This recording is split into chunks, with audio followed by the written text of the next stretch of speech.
Bonjour et bienvenue dans cette nouvelle vidéo de mathématiques faciles sur le calcul intégral.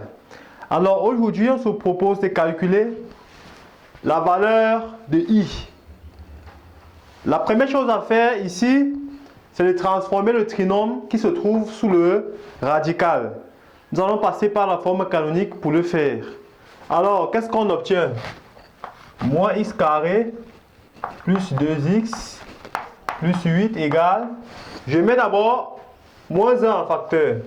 Ça fait moins facteur de x carré, moins 2x, moins 8. Alors là, nous avons un début de développement d'un carré. Ça fait moins crochet, x, moins 1, le tout au carré, moins 1, moins 8. Nous obtenons donc 9 moins x moins 1 au carré. Donc maintenant la racine carrée de moins x carré plus 2x plus 8 égale, je vais d'abord mettre 9 en facteur ici. Donc ça donne la racine carrée de 9 facteur de 1 moins. Alors il faut diviser ce nombre par 9. Donc je peux écrire x moins 1 sur 3, le tout au carré. Donc du coup, ça donne 3 fois la racine carrée de 1 moins x moins 1 sur 3 au carré. Je vais maintenant procéder par un changement de variable qui sera affine, a priori. Je vais poser grand X égale à petit x moins 1 sur 3. Alors j'ai donc 3 fois grand X égale petit x moins 1. Donc 3 fois la dérivée de grand X sera égale à la dérivée de petit x. Du coup, i sera donc l'intégrale. Lorsque x vaut 1, grand X vaut 0.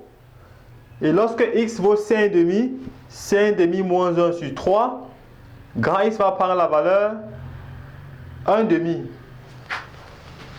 0 à 1,5 fois la racine carrée de 1 moins grand X au carré.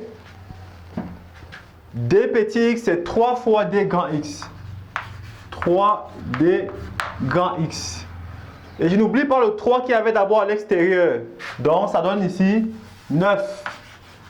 Alors il donne 9 fois l'intégrale de 0 à 1,5 de racine carrée de 1 moins grand X carré d grand X.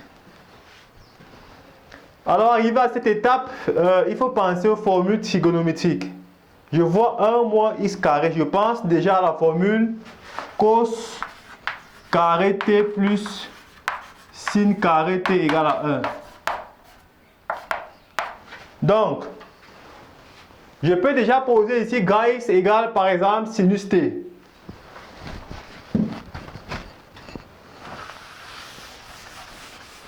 Posons grand X égale à sinus de t. Alors, d grand X sera cosinus de t dt. Et quand x va prendre la valeur 0, il faudrait que t prenne la valeur 0. Quand x va prendre la valeur 1,5, sinus de t égale 1,5, t va prendre la valeur pi sur 6. Parce que la fonction sinus est une fonction bijective, on ne peut avoir pour qu'une valeur de x, qu'une seule valeur de sinus de t. Parce que la fonction sinus est bijective. Donc, il va donner l'intégrale de 0 à pi sur 6 de... Il y a déjà 9 d'abord là. Ça donne la racine carrée de 1 moins sinus carré de t. Donc ça donne la racine carrée de cos carré de t multiplié par dx qui est cos de t dt. Alors, en réalité, cos carré de t de la racine va donner valeur absolue de cos de t. Mais nous sommes dans l'intervalle 0 à pi sur 6. La valeur absolue de cos de t, c'est encore cos de t parce que le cosinus est positif dans cet intervalle-là. Donc, on a donc 9 fois l'intégrale de 0 à pi sur 6 de cos carré de t dt.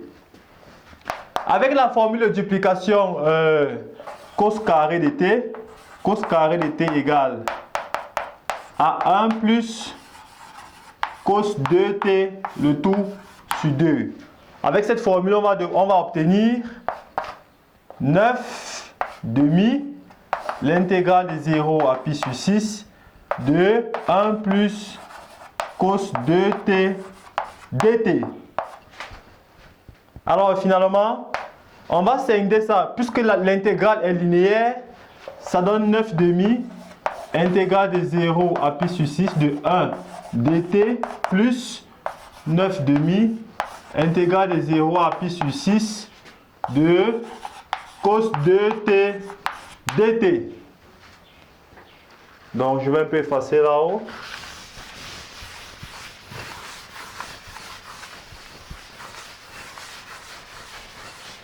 Alors, nous intégrons une constante. Donc ça va faire 9 demi facteur de pi sur 6 moins 0. C'est-à-dire i égale 9 demi fois pi sur 6. Voilà. Plus 9 demi. Une primitive de cos 2t, c'est 1 demi de sinus 2t, compris que 0 et pi sur 6. Dans le résultat, finalement, nous avons ici, par 3, ça donne 3 pi sur 4 plus. Alors, lorsque t vaut pi sur 6, on a la pi sur 3, ça donne racine de 3 sur 2. Avec l'autre 2, ça donne sur 4. Sur 4. Donc, ça donne ici 9 racines de 3 sur 8. Donc, voilà donc la valeur de i. J'espère que vous allez comprendre les changements de variables que j'ai eu à faire. C'est pas vraiment compliqué, c'est assez trivial. Alors on se voit à la prochaine vidéo. Bye bye.